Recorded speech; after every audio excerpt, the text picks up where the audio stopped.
Sabay-sabay natin alamin ang mga kaganapan na nangyayari sa ating bansa.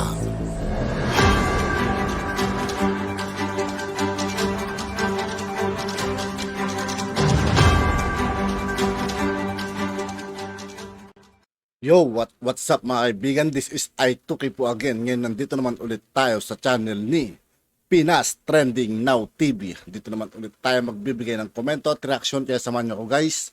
Let's go! Absuelto si Sundalong Kanin. My goodness. Inabsuelto si Sundalong Kanin ng QC-RTC dahil Grabe naman, Sundalong Kanin. Trillanes, Sundalong Kanin daw mga kaibigan. sa kakulangan daw ng ebidensya. Ito nga si Sundalong Kanin, may kaso na sedition, di ba? Inciting to sedition. Meron ho siyang kaso niyan. At matagal na ho ito, panahon pa ho ito ni Digong. At ano ang nangyari kanina? Dinismiss ng Quezon City RTC ang kasong ito ni Sundalong Kanin. Nakakagulat na development ito mga kutsero kasi this does not bode well doon sa mga kaso na naisampa nung panahon ni Digong mga kutsero. So, basahin natin yung balita. Medyo nakaka-disappoint. Nakaka-disappoint talaga. Ito yung balita. Pakita ko sa inyo. Yan. QC Court junks conspiracy to commit sedition versus Trillanes and others. Ayun na nga sinasabi. Oh my goodness. A Quezon City Court has dismissed the case of conspiracy to commit sedition against former Senator Antonio Trillanes IV, Peter Jomel at Vincula. Kasama si Bicoy sa absuelto, guys. Kasama si Bicoy. My goodness. And several others in connection with the alleged ouster plot against former President Rodrigo Duterte. Ay, alam nyo mga kutsero, medyo matagal na ho itong history na to. If I'm not mistaken, around 2017, 2018, naalala nyo po yung narcolist, ang totoong narcolist. Naalala nyo yun, totoong narcolist. Na nauso sa YouTube noong mga panahon na yun. May nahuling mga tao dyan. Dahil daw sa ouster plot o yung conspiracy na tanggalin si Pangulong Duterte during that time sa pagkakapwesto.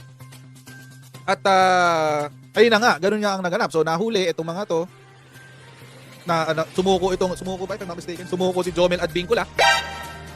At nilaglag niya si Trillanes dito, no? Nilaglag niya si Trillanes dito. Tapos, nangyari, di matagal na dininig sa QC-RTC. Ito na ho yung update. Ayan. Dismissed ang kaso. Dismissed ang kaso laban kay Sundalong Kanin Trillanes. Hi, my goodness. Ano po ang dahilan kung bakit? In resolution, the QC Metropolitan MTC pala to, di pala RTC. The QC-MTC granted the demurrer to evidence. Demurrer to evidence po ibig sabihin, hindi napapansinin ang mga ebidensya. Filed separately by Trillanes at Vincula or Bicoy, Jonel Sangarang, Yolanda Villanueva Ong, Father Flaviano Villanueva, Father Alberto Eleo, Vicente Romano III, and Ronil Carlo Enriquez. The demurrer to evidence is a motion to dismiss the case on the grounds of insufficiency of evidence according to the court. Ayun na nga. May kakulangan daw sa ebidensya. Okay. Anong ruling ng QC-MTC? Ito yung titingnan natin. Bakit daw nila sinabi na mayroong kakulangan sa ebidensya? O basahin natin yung ruling sa malapit na sa may huli na. Page 10, 11, 10, 11, tsaka 12. 10, 11, 12. Kasi dito na yung yung decision sa page 12. Okay, ano hong nangyari? So ito daw mga kutsero ang ganap. So ang prosecution natin ay nagpakita ng mga witnesses at ebidensya. Ayan, all the witnesses presented by the prosecution to prove its case against herein accused consistently admitted upon their grueling cross-examination by different defense counsels that they have no personal knowledge of the incidents and circumstances narrated in the sinumpaang salaysay of accused Peter Jomer or Jonel Jomer at Vincula, on which the instant case for conspiracy to commit sedition is founded. As stressed, they did not personally witness Kahit si Trillanes mga kaibigan, siguro kahit tumakbong senador malabo na rin makabalik to mga kaibigan. Kasi ang pangit ng pinaggagawa ng kumag na yan eh. Sinisiraan niya si Tatay Digong nung araw yan mga kaibigan hanggang ngayon. Sabi nga nila hanggat sinisira mo yung taong matino, malamang sa malamang ikaw yung may sira. any of the events stated by accused Advincula in his sinumpaang salaysay. More, they are likewise bereft of personal knowledge of the creation of the ang totoong narcolist videos pointed out in the same sinumpaang salaysay. So ayun mga kutsero. So yung ebidensya daw na nakalap ng ating prosecutors, ng ating mga prosecutors, hindi raw nagpapatunay na itong mga witnesses daw na kanilang unang ipinresenta, all the witnesses presented, parang tatlo yata, Hindi nakasulat to eh. Pero parang may nabasa ako kanina na parang tatlo sila. At any rate, ay walang first hand knowledge sa krimen na inaakusa sa kanila. Ibig sabihin, hearsay. Paano daw nalaman na hearsay? Ano pong sinabi ng korte kung bakit hearsay? Kasi hindi nag-match yung kanilang testimonya sa testimonya ni Peter Jomer at Vincula. Hindi raw nag-match. Ito yung unang sinabi. Yun yung unang dahilan. They did not personally witness any of the events stated by accused Advincula in his sinumpaang salaysay, o hindi ron na nakita yung mga sinulat sa statement ni Bicoy.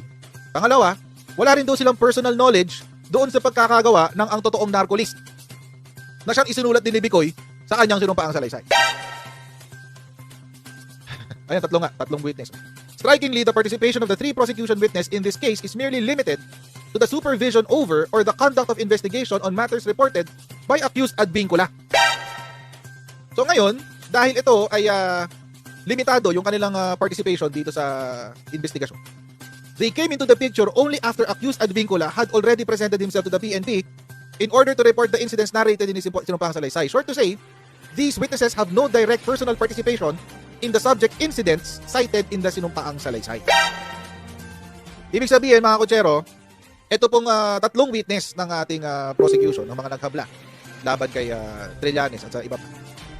Wala ho silang alam sa mga nangyari. Wala ho silang alam sa mga nangyari. Hindi rin ho nila napatunayan na meron ho silang alam sa mga ganap.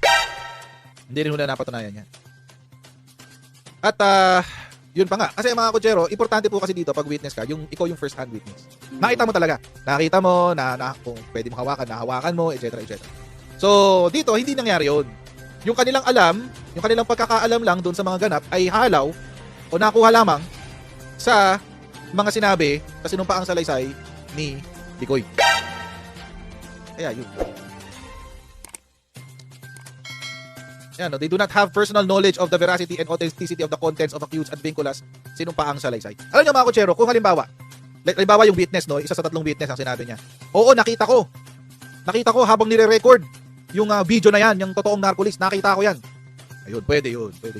O halimbawa, yung cameraman mismo, opo, ako po yung cameraman nitong ang totoong narcolist. O halimbawa, opo, ako po yung nag-edit ng totoong narcolist, ako po yan. Totoo po yan, ako po yan. Ayun, yun yung first hand. Kaso hindi raw. Hindi raw first hand information. Tapos hindi pa nag-match doon sa sinumpaang salaysay ni Bicoy. So, ayun. Basic is the rule in evidence that a witness can testify only on the facts that he knows of his own personal knowledge or those which are derived from his own perception. So dapat nakita niya, narinig, naramdaman, di ba? Opo, nakita ko po si Trillanes pumasok sa kwarto, inabutan si Bicoy ng ganitong halaga. Ayun, pwede yun. Nakita niya eh. Tapos nakita niya, tapos merong inabot, nakita niya may inabot. O halimbawa, hindi man nakita. Ay, opo, narinig ko po, nakita ko po si Trillanes, pero may ginagawa po ako so hindi ko po nakita kung may inabot. Pero narinig ko po na may sinabi siyang, ito yung para sa ganyan. Pwede yun. Pwedeng pwedeng tanggapin yun ng korte. Kaso hindi raw ganun. Hindi sila nag-testify based on their own personal knowledge. Nag-testify lang daw sila base sa kinuwento sa kanila ni Bicoy. So, wala. Hindi pwede yun. Hindi talaga tatanggapin ng korte. Sorry sa mga taong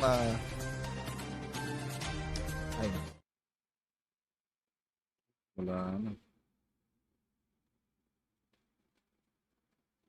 At yun nga po mga kaibigan, dito po nagtatapos ang ating reaction video. Muli ako po si I2K ng Sundalo ng Donggalo at 811. Maraming salamat sa patuloy na pagsuporta. Yeah. Peace out.